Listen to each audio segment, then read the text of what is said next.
Bueno, estoy muy contenta de estar finalmente acá con este invitado súper especial, estar en tu taller, haber conocido tu taller en plena ciudad de Rosario. Estamos acá con Román Vitali, que creaste una técnica súper única, es muy impresionante, como en una historia tan vasta del arte, llevar a cabo una obra con un material propio que ya ves cualquier otro artista que trabaja con algo similar y ya inmediatamente la cabeza se está copiando de Vitali. No sé si has visto otras obras con tu mismo material, estas piritas facetadas de acrílico. ¿Has tenido oportunidad de cruzarte con otro artista que trabaje con este mismo material? Básicamente, la, la- la tec- la técnica, básicamente, digamos, yo la retomo de una técnica clásica de la década del 60 y del 70, de las manualidades hogareñas. Es decir, en ese momento había una serie de fascículos y de revistas y de libros donde explicaba cómo generar con mostacillas, canutillos o con cuentas acrílicas estructuras.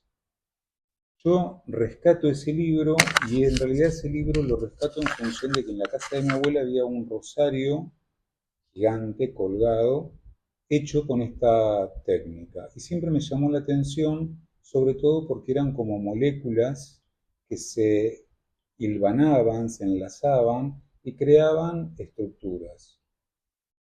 Siempre esa técnica estuvo muy vinculada a lo constructivo, por otro lado, porque, digamos, yo siempre fui muy obsesivo con los juegos para armar, como ser los Rastis, Legos, mis ladrillos o Mecano. Con lo cual encontré ahí como un cruce entre, digamos, una técnica, o en todo caso un sistema constructivo infantil, lúdico, con un sistema que venía del campo femenino, que venía justamente del campo de las manualidades domésticas, y esto a su vez se articulaba con toda una familia que de una u otra manera rozaban o tenían contacto con este tipo de cosas. Por ejemplo, mi abuela tejía flores con hilos plásticos de distintos colores, flores tridimensionales. Mi otra abuela tejía al crochet, tejía y bordaba. ¿Y te enseñaron esas técnicas a vos? ¿Vos le No, pediste o no, no, no? no. Yo en realidad tengo más la sensación de crecer acompañado de estas imágenes, acompañado de ver a mi tía pintando. Mi tía es muy buena pintora y, digamos, recuerdo perfectamente esta situación de estar muy cerca de materiales, de imágenes. Y también recuerdo esta cosa manual doméstica que en algún punto lo que hacía era como cubrir el aburrimiento de los días de pueblo, ¿no? Digamos, yo soy de Arequito y justamente la artesanía popular y doméstica cumplía un poco esa función de eh, articular el aburrimiento diario, ¿no? En algún punto, digamos, cuando yo me encuentro con estos fascículos, estos libros, digamos, ahí logré cruzar y articular estas imágenes infantiles, estos juegos que tenían que ver con lo constructivo y esta idea justamente de empezar a pensar y empezar a ver cómo estos tejidos, que son tejidos a partir de unidades, en algún punto, en ese momento cuando yo empiezo a trabajar con esto, empiezo también a pensarlo como módulos que más tarde van a tener una relación con el píxel. Es decir, cada módulo puede pensarse como un píxel, como un sistema de traducción. A mí en realidad lo que más me interesaba de la técnica es que si bien genera una continuidad en esta domesticidad, en este trabajo manual, me proporcionaba a la misma vez un abanico de oportunidades y de posibilidades donde prácticamente podía hacer de todo con esta técnica. Puedo pintar, puedo dibujar, puedo generar esculturas, instalaciones, puedo modificar espacios. Me permitió como abrir diferentes vías de acceso. Eh, Empecé yo de manera muy simple, porque empecé intentando generar un rectángulo color turquesa. Yo lo que quería es generar un cuerpo que no tenga esqueleto, que en todo caso el vacío sea constructivo, con lo cual la tensión del material, como el material tiene facetas que encastran por tensión, ese vacío estructural, esa nada que hay adentro, trabajándola por tensión, generaba una estructura sin esqueleto. Me interesaba mucho esta idea que el vacío sea lo constructivo, porque en ese caso, en ese tipo de piezas, la nada termina ordenando una piel donde, digamos, por tensión se genera un volumen. Luego fui complejizando esos sistemas hasta generar rostros humanos, caras, cuerpos, tantos cercanos a un realismo como más geométricos, como más abstractos. Y a la misma vez me permitió como empezar a dialogar con los artistas que a mí me interesaban. Yo siempre tengo la sensación de que en el taller hay fantasmas dando vuelta, ¿no? Fantasmas que me hablan, que estos fantasmas en realidad son los diálogos que yo genero con mis maestros, que no los tuve como maestros porque Fontana, no sé, diferentes artistas con los cuales es algo muy típico de los artistas, que nosotros generamos como diálogos internos, explícitos o no, pero hablamos generamos situaciones de diálogos o hacemos que las obras dialoguen y en realidad, digamos, son como voces que generan plataformas que nos permiten cruzar estas ideas, generar diálogos, generar como amores posibles entre la obra de un maestro que te interesa y las investigaciones que uno va haciendo en torno a un trabajo, ¿no? Eso me empezó a posibilitar crear estos puntos de encuentro, estos nodos, como rizomáticamente voy construyendo situaciones en donde van conectándose proyectos, determinado tipo de investigaciones puntuales, que bueno, se va generando una trama que me permite producir estas imágenes, ¿no? O sea que empezaste con un bloque más escultórico y después te fuiste al formato cuadro. El formato cuadro en realidad eh, fue una de las segundas piezas que hice, porque primero hice este rectángulo y luego quise hacer un cuadro con, con el marco de madera, con el passepartout blanco y con un óleo totalmente neto y minimalista, articulado a otro cuadro exactamente igual en un diálogo entre padre e hijo. Es decir, era como un cuadro padre con un cuadro hijo. Trabajando también esta idea como de cómo los maestros transmiten y cómo también se transmite a través de ciertas generaciones, que para mí eso es muy importante, la transmisión generacional, lo que transmite un padre sin pensar que está transmitiendo, lo que transmite una madre sin la intención de transmitir concretamente. Yo eso después lo retomé sobre todo con Bruegel y todo el clan Bruegel, porque me interesaba mucho cómo se fue formando entre padres e hijos una transmisión de saberes y cómo incluso los hijos iban copiando y replicando los cuadros de los padres. Eso luego lo retomé. Pero creo que una de las primeras obras que hice, creo que fue la segunda, que yo estaba en la beca Cuitca, son estos dos cuadritos. El cuadro padre con el cuadro hijo. Un cuadro más grande y un cuadro más pequeño. Esa fue la introducción a pensar la idea de cuadro y cómo esta idea de cuadro y de los recursos típicos del mundo del arte, como puede ser un marco, un bastidor, un passepartout, pensar en la materialidad, pensar en el óleo, podía ser representado por esta técnica que yo utilizaba, con lo cual en realidad yo trataba de imitar la madera, de imitar el passepartout, de imitar el óleo. Luego eso a mí me proporcionó, más tarde empecé a trabajar esta idea de cuadro, más concretamente para lo bidimensional, cuando empecé a trabajar con la serie de los cuadros robados. Yo empiezo a trabajar con la serie de los cuadros Ay, robados. espera, que haga una intro. Porque ahí estás como tocando ahí un tema que desarrollé un poco en mi último libro, que Lo primero que me enteré es que vos fuiste víctima de el robo de una obra o de un par de obras. ¿Cómo fue esa secuencia? ¿Cómo se Y inició esa esa secuencia historia? fue muy particular, porque en realidad yo estaba inaugurando la muestra en el Museo Castañino, una muestra en la planta baja, y antes que se inaugure, y paradójicamente, hacía muy poquito tiempo se había inaugurado un sistema de seguridad que era por cámaras.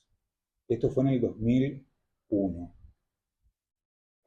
Con lo cual, antes de inaugurar, junto con Pacheco, que fue con quien trabajamos el espacio, la curaduría y el texto, él escribió el libro de esa muestra, dimos el último recorrido. Y cuando damos el último recorrido, antes de que se inaugure, faltaba una obra. Ya no estaba la obra. Una obra pequeña, que era una obra, era una lágrima, tejida con cuentas de vidrio, con mostacillas de vidrio, en un sistema de telar tradicional, el sistema tradicional norteño nuestro, ¿no? Eh, indígena. Faltaba la obra no estaba, o sea, no sabíamos qué había pasado con la obra, con lo cual ahí se armó medio como un revuelo de que faltaba la obra y estaba la gente esperando para entrar. Cuando se arma todo ese lío, vamos a las cámaras de seguridad para poder ir a ver qué pasó y ahí vemos en la cámara de seguridad como dos personas saltan las cuerdas, caminan por el museo, se acercan a un fader precioso, digamos, que siempre está expuesto, se acercan mucho al fader, lo rozan, lo tocan, siguen caminando, van hasta la sala, desprenden la obra, la meten en una bolsa de morph, ¿te acordás morph? Sí, La bolsa se ve perfecto, pegan la vuelta y se vuelven a ir. Esa situación fue como si nada. como si Vieron nada. la oportunidad y Esa situación en realidad, más allá de que en mi caso implicó la pérdida de una obra, no implicó una pérdida, no lo pienso, sí, implicó eh, una agencia que generó una secuencia de elementos que se transformaron en agentes que me posibilitaron trabajar un montón de cosas. Pero en realidad, ese robo abrió, digamos, una vía, un carril, donde empezó a conectarse con un montón de otros. Años después, yo estaba haciendo una muestra en el Museo del Diario La Capital y conjuntamente con Pablo Montini, que es el director del Museo Julio Mar, Museo Histórico, le pido prestado al museo unos muebles para intervenir unas salas. En ese mismo periodo donde trabajábamos conjuntamente, seleccionábamos, roban también del Museo Histórico un óleo, una pieza, y lo que hacen es tajear, hacen 4 tajos y desprenden el óleo. Una pieza que no era para nada costosa, ni era famosa, pero muy concreto de todo lo que hay, digamos, evidentemente forma a buscar esa pieza. Ahí yo recuerdo, porque en realidad en ese momento fui bastante al museo, recuerdo todo ese barullo institucional, de los medios, de los diarios, periodísticos, no sé qué, y me quedó muy presente este marco vacío sin la obra. Esa también fue una instancia importante, porque en el primer caso, cuando entran al Museo Castañino, pasaron varias cosas, pero una es que la obra no estaba más. Y yo me acuerdo que en ese caso, frente a esa situación de ese vacío con el que me encontré, digamos, luego volví a hacer la obra, la volví a construir, como que en algún punto no toleré ese vacío. En el caso del segundo robo al Museo Histórico, me resultó muy interesante la imagen del cuadro, es decir, del marco, con el bastidor expuesto, y ahí empecé a trabajar todo lo que no se ve dentro del campo de la pintura, o lo que eventualmente no vemos, que tiene que ver con la estructura del bastidor, los tensores, la tela por detrás, la información de la tela por detrás, y todo lo que queda en algún punto solapado porque en los museos va contra la pared. Ahí es que empecé a trabajar justamente la serie de los cuadros robados que decantó en una muestra que se llamaba Óleos, en la galería de Diego Obligado, donde ahí lo que me propuse, yo no vengo del campo de la pintura, vengo del campo de la escultura. Y si bien pinté digamos, me gusta pintar, no, no era mi fuerte, ¿sí? Con lo cual, digamos, ahí lo que empecé a hacer es empezar a situarme como un pintor y aprender técnicas de pintura de los pintores geométricos, con lo cual empecé a estudiar diferentes pintores que me gustaban como Loza, diferentes pintores dentro del campo de la geometría. Yo pintaba los óleos, tejía los marcos y luego hacía 4 tajos, igual que la operatoria del robo, estos 4 tajos para autorrobarme el óleo. Entonces, todas esas piezas simplemente quedaban el marco y 2 centímetros alrededor que develaban lo que no estaba, porque ese pequeño fragmento que quedaba uno podía reconstruir la pintura geométrica que estaba faltando. Todas estas piezas que yo me autorrobaba pasaban a transformarse en fantasmas que yo enmarcaba y los hacía eh, mover por lugares. Entonces, o los regalaba, o los expuse, o los tengo dando vuelta, pero en realidad la obra empezó a tener un desdoblamiento. La obra robada y la obra que me autorrobé con un funcionamiento, como suele pasar con las obras, con un funcionamiento más clandestino, porque de hecho la gente ni sabía que era mía, ¿no? Ese tipo de piezas. Y después hiciste una muestra con este nombre en el museo también, en el museo Esteves. decorativo, claro, que tenía Claro, que ver con ese robo dramático que hubo en el año 83. claro, porque en realidad a partir de, digamos, esta serie de los óleos robados y de esta muestra, eh, la directora del Museo Esteves me invita, digamos, a hacer una muestra sobre los cuadros que fueron robados, que fueron robos que, viste, estuvieron articulados, fueron 5 robos articulados en aquel momento, que fue el mismo comando, que fue justamente este comando que se dedicaban, digamos, a tareas bastante particulares en la época de los militares, digamos, luego quedan sin ese trabajo concreto y empiezan a operar en los museos, concretamente el Museo Nacional fueron los mismos que este, digamos, fueron 5. Lo que ocurre es, digamos, que esas 5 piezas que robaron en este museo, digamos, aparentemente había una alerta que venía desde Uruguay de que habían encontrado justamente una de las piezas. Cuando comienza esta alerta, que en realidad fue todo un proceso muy complejo, porque en realidad, digamos, Analía García, que es la directora del museo, participó de toda esta secuencia en torno a, bueno, la, la, la, la la aparente denuncia, hubo toda una carretera a investigar acerca de cómo y de qué manera esta obra aparecía en Uruguay y si realmente era, porque también había dudas. Porque otra cosa también que ocurría con determinado tipo de obras es que los maestros por un lado tenían las piezas y pintaban las piezas, pero después estaban sus alumnos, estaban sus discípulos que replicaban, copiaban esas piezas. Entonces no se sabía muy bien si justamente esta pieza era real o no, o era una copia, o era falsa.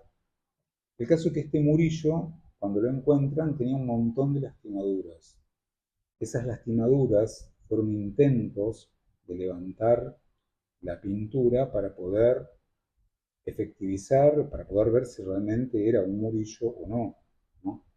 Bueno, a partir de ahí hay todo un proceso, la obra es recuperada, la obra entra a Argentina, digamos, y a partir de ahí la invitación pasa a ser parte de presentar un dispositivo, presentar una estructura museológica para recibir al Murillo recuperado. Entonces yo ahí lo que hice fue, volví a ser, me situé como un falso copiador, como un falsificador, y copié con mi propia técnica las 5 piezas robadas en aquella situación.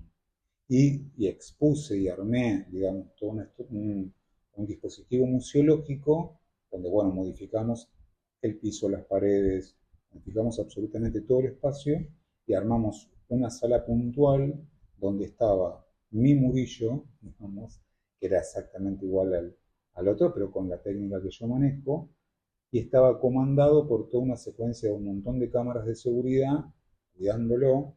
Y esas cámaras de seguridad eran falsas, pero vos veías como que funcionaban, y a la misma vez esas cámaras de seguridad replicaban la estructura subyacente de uno de los cuadros de Lucio Fontana.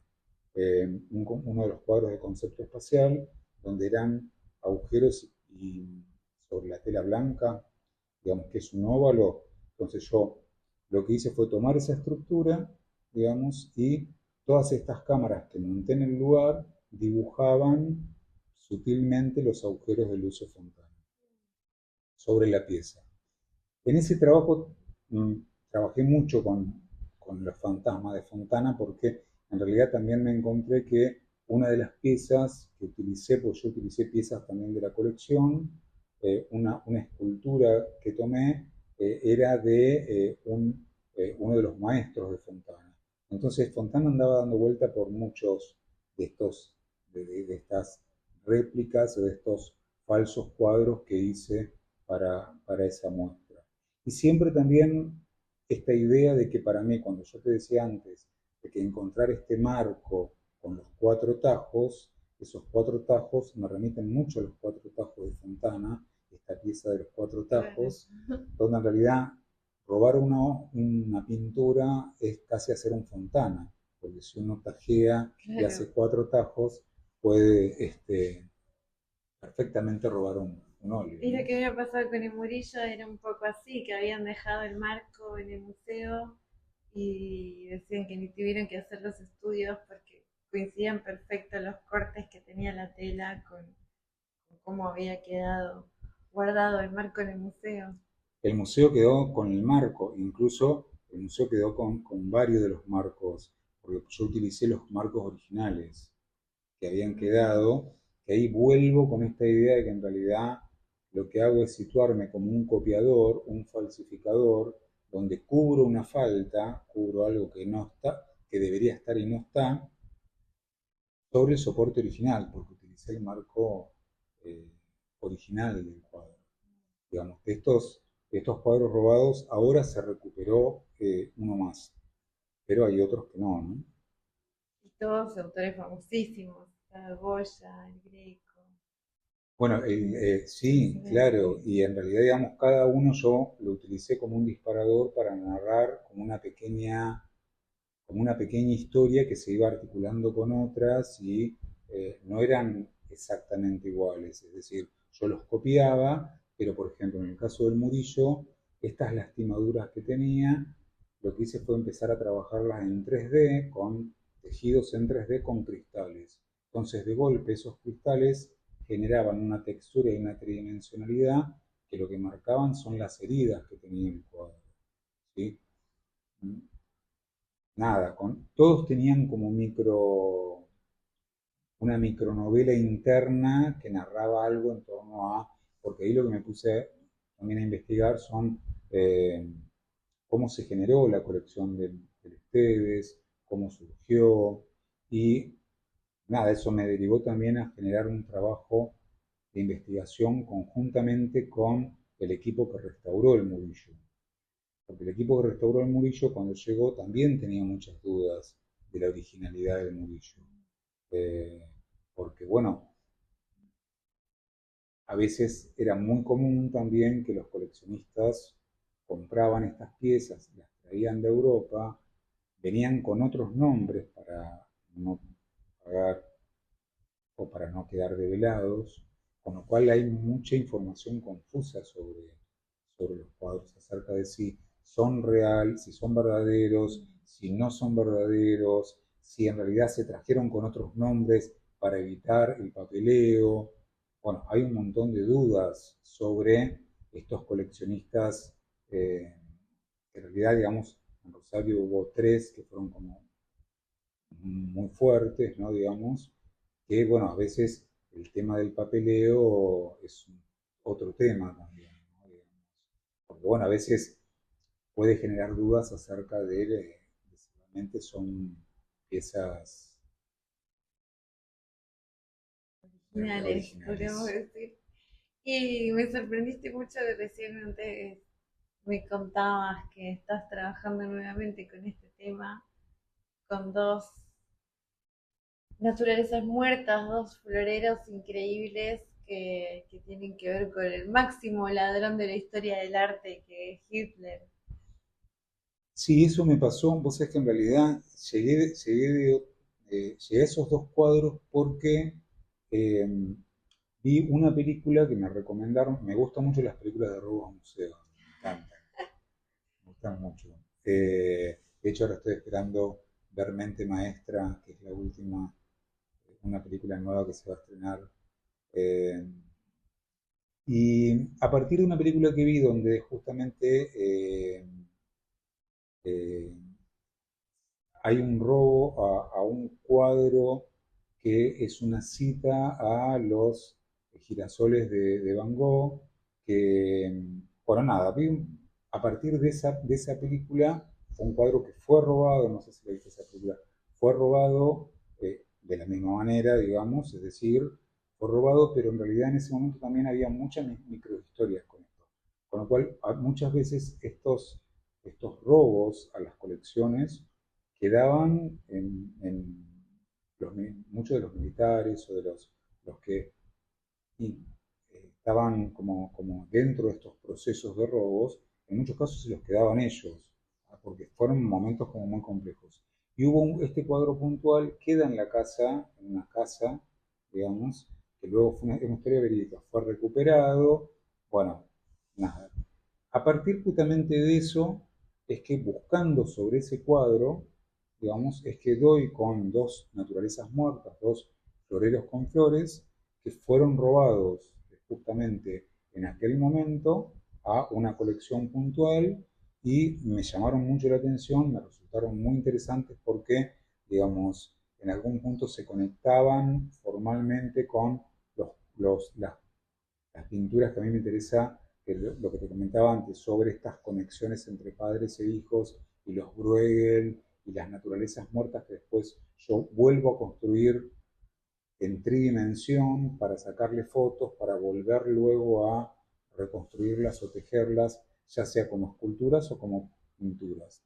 Y a partir de ahí, empecé como a conectarme con estos dos floreros y mi computadora tuvo un problema donde empezó a tener errores y a deformarse la imagen, es decir, comenzó a tener glitch sobre ruidos y empezaron a aparecer unas geometrías extrañas y las imágenes empezaron a deformarse en una especie de grandes píxeles con movimiento, que me gustó mucho ese proceso de yo intentando volver a hacer una obra que fue robada por Hitler para cubrir esa falta nuevamente, por más que no sea un óleo, sino que es un textil, de golpe empieza a estar atravesado por un proceso de fantasmas internos al propio sistema, que tiene que ver con el sistema digital, digamos, con lo cual lo que hice fue capturar estos errores y lo que hago es una cadena de errores, es decir, a mí me interesa mucho cuando yo empiezo a trabajar con distintos sistemas, porque yo empiezo con una imagen que ya tiene errores, que son las fotos de los cuadros originales antes de ser robados, es decir, y la reconstrucción después de esos cuadros, que es una imagen. Yo esa imagen luego la tengo que rescatar, mejorar y pasarla a un sistema digital. Luego la imprimo. Cuando yo la imprimo empiezan a aparecer errores de vuelta, que son los errores de la impresión, que se acumulan a los errores digitales de un monitor. A su vez, el monitor empieza a tener errores en sí, donde se deforma la imagen, con lo cual termino capturando o termino eslabonando una serie de muchos errores que se van concatenando unos con otros hasta el resultado final. Así que ahora estoy trabajando con esta especie de cadena de errores o cadena de agujeros o cadena de faltas o cadena de estructuras con imposibilidades, que lo que hago es no obviarlas ni tampoco ocultarlas, al contrario, genera una nueva estructura a partir de lo nuevo que va apareciendo, es decir, lo pienso justamente como una agencia que genera, digamos, un nuevo sistema, digamos, y sobre ese sistema yo vuelvo a construir una imagen, que en algún punto lo que hace es condensar, como si fuera un hojaldre, un multilaminado de capas, condensa toda una secuencia de errores en el tejido. O sea, esta última piel, que es un tejido, lo que hace justamente es atravesar tridimensionalmente y condensar tridimensionalmente todos estos errores. Y tiene que ser una obra de grandes dimensiones para que se note con estos píxeles que son tan voluminosos, No estos van a grids. ser tan grandes, porque en realidad a mí también me pasa otra cosa, que es que el píxel, cada cuenta remite a un píxel. Y ese píxel lo que hace también, a su vez, es transformar la imagen en una imagen miope.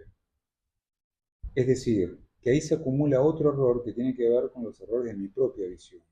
Es decir, yo tengo muchos problemas en la visión, en la vista, que tiene que ver con errores de mi propio sistema de visión. El glaucoma lo que hace es pérdida de la visión en determinados sectores. A su vez, tengo astigmatismo y tengo miopía. Con lo cual, también hay una capa de un montón de imposibilidades visuales que se articulan. Cuando yo trabajo cada cuenta como un píxel, lo que hace en algún punto es borrar la definición, que es lo que hace la miopía, o lo que hace el astigmatismo. Uno ve como fuera de foco, uno ve desparramado, uno ve sin definición. Con lo cual, este tipo de piezas, y me pasó con las anteriores también, tienen un doble juego, hay que alejarse mucho para poder reconstruir. Pero estas dos piezas que estoy haciendo ahora, no se va a poder ver nada directamente. ¿Por qué? Porque son tantos los errores que acumulé y que se gestaron y que se fueron estructurando que no sé qué se va a ver. Yo estoy recién en la primera capa y van a Sí. ser varias capas tridimensionales. Con lo cual después te contaré, no sé, Bueno, veremos. veremos quizás en el próximo te va alguna muestra. Y hablando de flores y floreros, vos hiciste esos jarrones muy impactantes que están en la entrada del CCK o del Palacio de Libertad. ¿Cómo llegaste ahí? ¿Te comisionaron la obra? ¿Ya la Ahí tenías me hecha? invitaron a intervenir. Ahí fue muy concreta la invitación. A mí me encanta cuando es concreta, así, porque me invitaron a intervenir esos dos espacios eh, y ellos querían que la intervención fuera con flores, con floreros, que remita justamente a los bodegones y los típicos óleos holandeses de floreros con flores. Ahí fue cuando ahí retomo, por eso te digo, todo es como una especie de rulo eh, que se va articulando de manera muy rizomática. Retomo esta idea del padre y el hijo.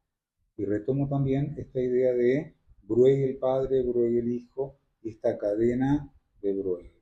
Ahí trabajé con dos cuadros puntuales de Bruegel, uno pintado por Bruegel el viejo, Bruegel el joven, que eran muy similares, muy similares, pero diferentes.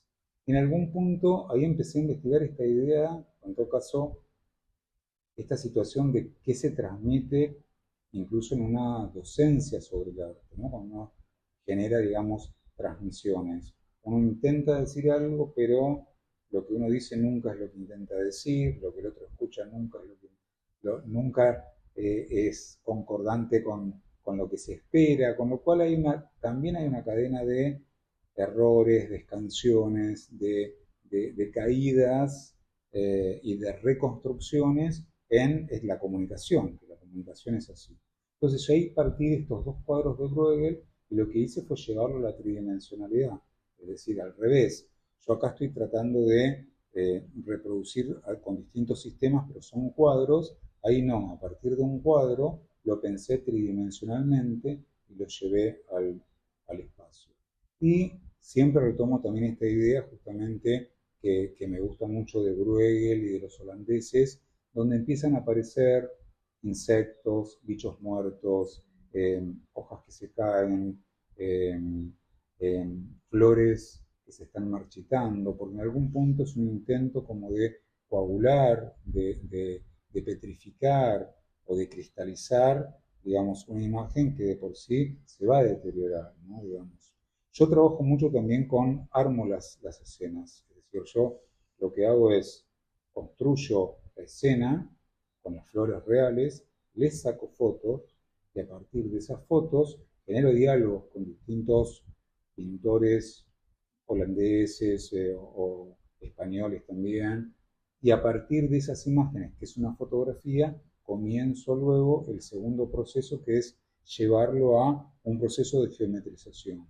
Entonces, lo que me permite también esa cadena, donde vuelvo a pensar Bruegel padre, Bruegel hijo, y esta situación de las comunicaciones que se generan entre cuadros con cuadros, estos diálogos, ¿no? Genealógicos, estos diálogos de continuidad, que en algún punto no es tan diferente a cómo mi familia me fue transmitiendo esta cuestión de qué hacemos con el arte, es decir, qué hacemos haciendo arte o qué estamos haciendo cuando hacemos esto. Que no tengo respuesta a eso, simplemente, digamos, lo que construyo toma cuerpo, toma tridimensionalidad e intenta dar respuesta a eso. Si lo logro, no lo sé. Quizás son preguntas que se abren. Pero, digamos, en torno a esa genealogía, como pasa con Bruegel, yo lo hago cuando genero mis propias imágenes con flores a partir de un rescate genealógico de todos los jardines de mi familia. Yo lo que hago es rescatar las plantas de todos los lugares, genero laboratorios, diferentes laboratorios, y a partir de esos laboratorios estoy años esperando que, por ejemplo, las azucenas de mi abuela den sus flores, las corto, construyo la foto y luego a partir de ahí imprimo la foto y luego empiezo a trabajarlos con tejidos. Me pasó lo mismo con los lirios que mostré en Arteba, digamos, también forma parte de todo un proceso donde están en la entrada de mi casa.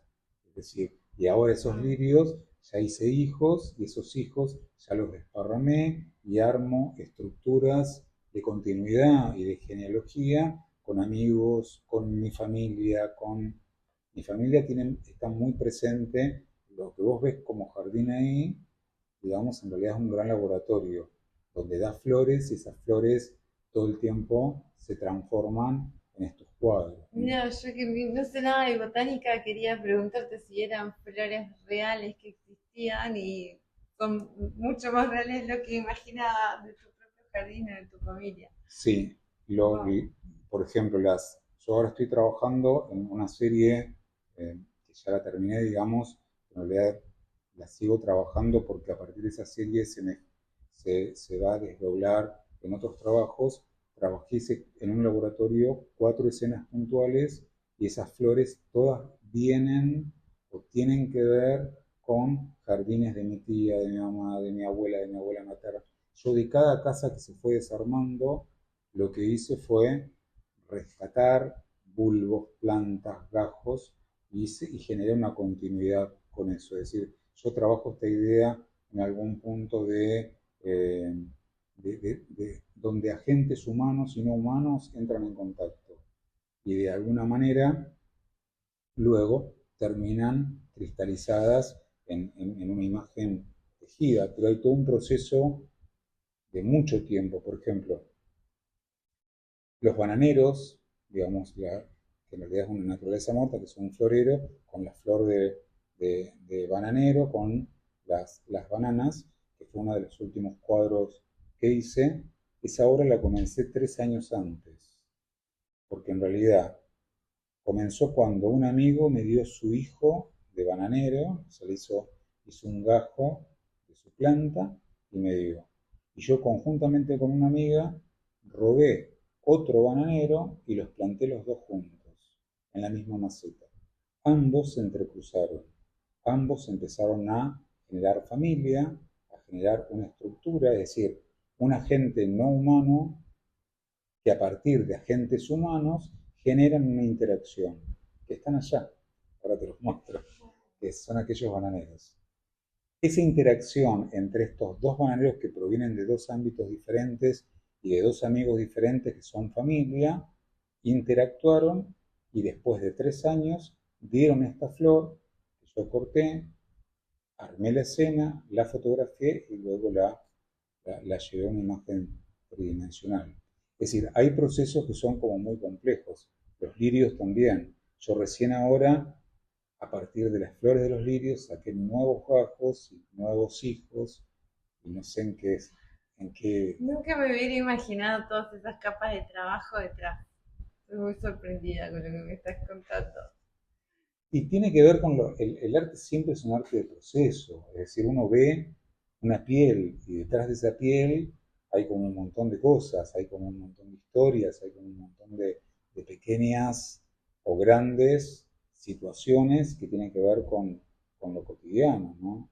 Eh, yo me gusta mucho cruzar estas, que no se ven en la obra, porque en la obra a lo mejor vos ves un cuadro con flores, geometrizado, pixelado, como que de cerca no se ve bien, tenés que alejarte, remite a una geometría, por momentos remite a una miopía, remite a diferentes cosas, pero siempre, digamos, hay como una especie, es como la puntita de un iceberg que debajo hay un montón de otras historias. Para terminar, quería preguntarte si vos pensás que tiene una faceta humorística tu trabajo.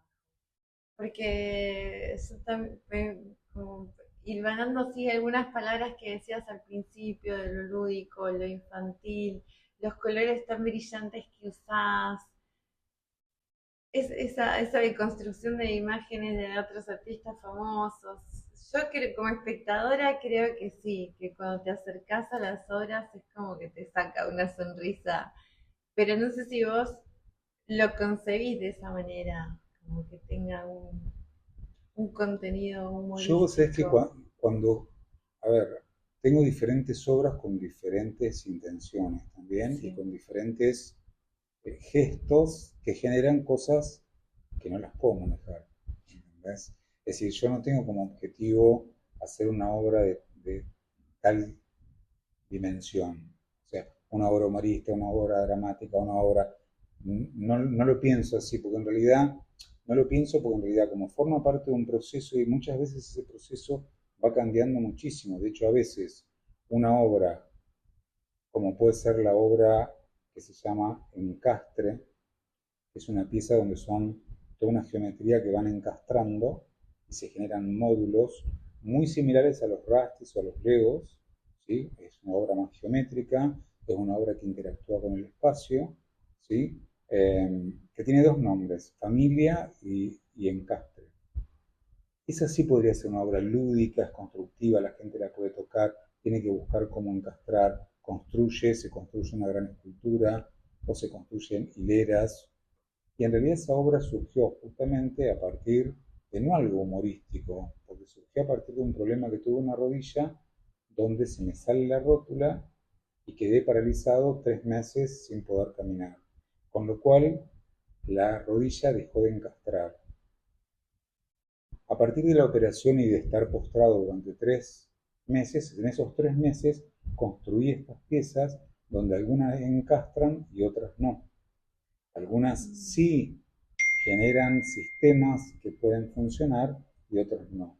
Y el resultado final, o sea, nadie sabe qué tiene que ver con eso. Quizás a lo mejor ahí hay humor, hay cierta alegría, porque son colores muy pop, muy saturados, son muy vibrantes. O sea, la obra tiene una cosa incluso de interacción con el otro, pero a lo mejor surge de una cosa totalmente distinta. Eh, a mí siempre me quedó como una idea de Almodóvar, que él decía que a veces él tenía una idea y, y le pasó con la película Kika. En realidad la película Kika era tan pero tan dramática, digamos que si él contaba de manera dramática esa historia, que tenía que ver con algo muy pero muy tremendo, la película quizás se torne exterior a vos y no te conectes, porque era tan tremenda que él utilizó un recurso que tiene más que ver con el humor, con la alegría, con el color, con una estética pop, que esa diferenciación hace que vos ingreses a una historia donde hay cierta liviandad visual, pero que en realidad, digamos, es una estrategia comunicacional.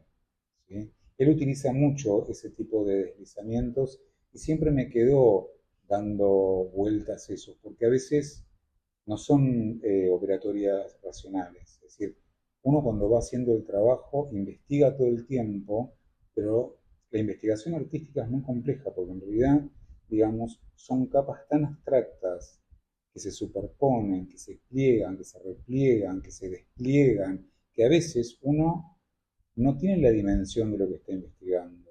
No es como investigar concretamente, yo investigo dentro de la física cuántica esta materialidad. No, es más complejo porque son como muchas capas que se van creciendo, van como articulándose en hilos, en tejidos, en estructuras, que tiene que pasar el tiempo para que uno pueda entender qué es lo que hizo haciendo lo que hizo. ¿Sí? Porque en realidad la investigación va en un plano que es muy difícil de explicar, no es investigar algo concreto, sino que es una investigación muy compleja, una investigación artística. ¿Tenés alguna muestra ya programada para este año? No, por el momento no. En algún momento sí me gustaría mostrar todas las piezas juntas que hice eh, como parte de la producción para el doctorado que cursé. Me gustaría mostrarlo porque algunas piezas las mostré y hay otras que no, las más importantes no las mostré. Y me gustaría mostrar todo junto, porque en realidad creo que todo junto eh, se vería en algún punto más confuso. Más confuso en relación eh, a la cantidad de capas que tiene el trabajo, no en la investigación. Pero me gustaría mostrarlo. Pero nada, el arte yo confío que tiene sus propios tiempos que van Bueno, generándose. recién empieza el año, así que cualquier cosa nos pasás invitación. Cualquier cosa les paso invitación. Muchas gracias, No, Román, por gracias a tu vos. tiempo, por esta charla.